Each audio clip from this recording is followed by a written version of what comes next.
Music has always been a huge part of Pokémon games, and it's undeniable that it plays a huge role in shaping how we feel about the place we're exploring or the opponent we're facing. The right music at the right time can make an experience absolutely unforgettable. But there's more than just the music we hear as we're playing the games, there's also the music that plays a role in the game. And a lot of that, if not all of it, is made by a specific instrument. So hey, I'm not so ace trainer, and what about flutes? Let's get into it. Before we begin, I want to thank my YouTube member Dash Plays and my Twitch subscribers Anubis here, Redsamnegi, Zanes222, Nightshades and Lazarix. Thank you so much for going the extra mile and helping make my content possible. And now, onto the video. The flute seems to be incredibly common in the Pokemon world, seemingly being the instrument of choice of different generations of Pokemon trainers or Pokemon wielders. It appears in different regions, different cultures, and even with completely different roles.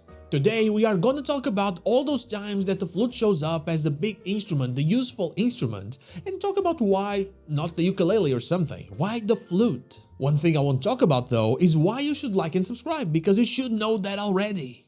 First, let's make a quick honorable mention, since while we're talking about the games and this is about the anime, the song is so beautiful that you kinda have to mention it as it is played on an ocarina, which is a type of vessel flute. I'm talking about Lugia's song from The Power of One. The next ones will all be game related, but I wanted to mention this one early. Also, the person you're listening to playing the song is actually very big into Pokemon and also a fantastic ocarina player, Jay Delado, and you should go there and subscribe right now because it really is amazing how good he is. The link will be in the pinned comment, and now let's carry on. In Gen 1, we had the Pokemon Flute playing a super important role in waking up Snorlax, the iconic road blocker that prevented us from progressing with the game. And while in Gen 2 we don't have it, we have to play its song through the radio in order to wake up the Snorlax that's blocking the Diglett tunnel, which is actually a very important thing that I'll come back to later. In Gen 3, 5 items were introduced named the blue, the yellow, the red, the black, and the white flute. While they don't really play a major role in the game, they still have interesting effects that are very useful, with the blue flute awakening sleeping Pokemon, the yellow flute snapping a Pokemon out of confusion, the red flute snapping a Pokemon out of infatuation, the black flute decreasing how many wild Pokemon you find while raising their level, and the white flute doing the opposite. They eventually became simply valuable items in Gen 5 and Gen 6 and can simply be sold for a higher than usual price. In Gen 4, we found out about the Azure Flute, the flute capable of opening up the way for us to reach the All of Origin. Of course, this was simply data mined since we were too dumb to get this event, but in Pokémon Legends Arceus and in Pokémon Brilliant Diamond and Shining Pearl, we actually see it being used. It's also in Pokémon Legends Arceus that we find out that the Azure Flute is nothing more than a Celestica Flute upgrade, basically. This is another example of a flute having a major role, since not only the player but also the wardens use the Celestica Flute to call upon the noble Pokemon, something we do constantly as we swap from one ride to the other. In Gen 6 we have kind of a repeat of Gen 1, with us needing the Pokéflute in order to wake up a Snorlax that's blocking a bridge. In a way, it's kinda taking Pokemon back to its roots, back to Gen 1, back to its tradition. Then in Gen 7, the flute comes back to play another major role in the games as the Sun Flute together with the Moon Flute. When played at your game's altar, the altar of the sun or altar of the moon, they will cause Nebby to evolve into either Solgaleo or Lunala.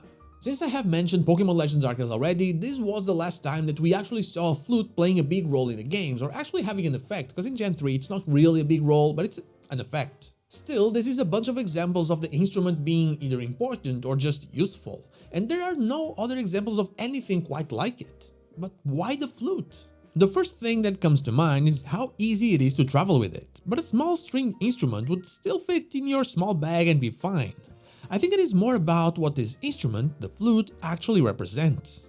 I said that I would be coming back to the whole radio tower thing because it was important, and it is important because it clearly represents the whole traditional versus modern thing that we find in Pokemon, especially in earlier gens, and in Pokemon Scarlet and Pokemon Violet very clearly. In Gen 2, it is the perfect example of the modern versus traditional duality of Kanto and Johto, and you can see it very clearly when comparing these two regions. But while it is present there between them, it is also present in Gen 1 alone. It is present on the conception of Pokemon.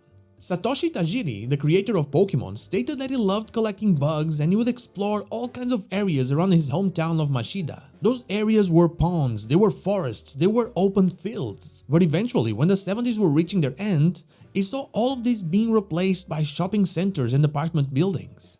That's when he moved on to video games and arcades, and now fast forward and we're all addicted to Pokémon. This is exactly what you find with the huge cities of Kanto. Celadon and Saffron are huge places that make everything else pale in comparison to them. There's no real tradition, but that doesn't mean that you cannot explore the nature around it. Johto has a lot more of this nature part, and it relies heavily on lore, myth, and tradition. But when you go to Kanto on those games, things are way more modernized than in Gen 1.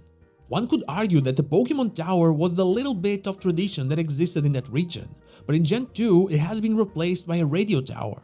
That radio tower represents all that Kanto stands for, a region that forgot its roots. And even the flute, the instrument you grabbed and played, you don't get it. That tune just plays on the radio. So that's what I think the flute represents. It is the ultimate connection to nature, to tradition. Some of the oldest musical instruments found are flutes made out of bone. We find it linked to ancient civilizations in the Pokémon world, but also handmade by craftsmen in modern-day Hoenn. The same way that you find variations of this instrument in the most isolated tribes and on large stages of huge concert halls. It is a tradition that cannot be taken away no matter how much the world evolves. It is what Pokémon is all about. It is those bugs that Satoshi Tajiri collected before everything became covered in concrete. It is the memory of the past that will always be there, no matter how deep into the future. And that is all I have for you today, what I believe flutes represent in the Pokémon world. But what about you? Have you ever even thought about them? Let me know in the comments down below.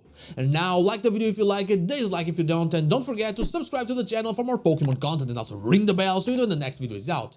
Also, you can become a channel member or check out my merch in order to further support the channel. I'd be forever thankful for that. Follow me on social media, check out one of my streams here on Twitch, anything, just check out the links in the description. Thank you so much for watching, and I'll see you all on the next one.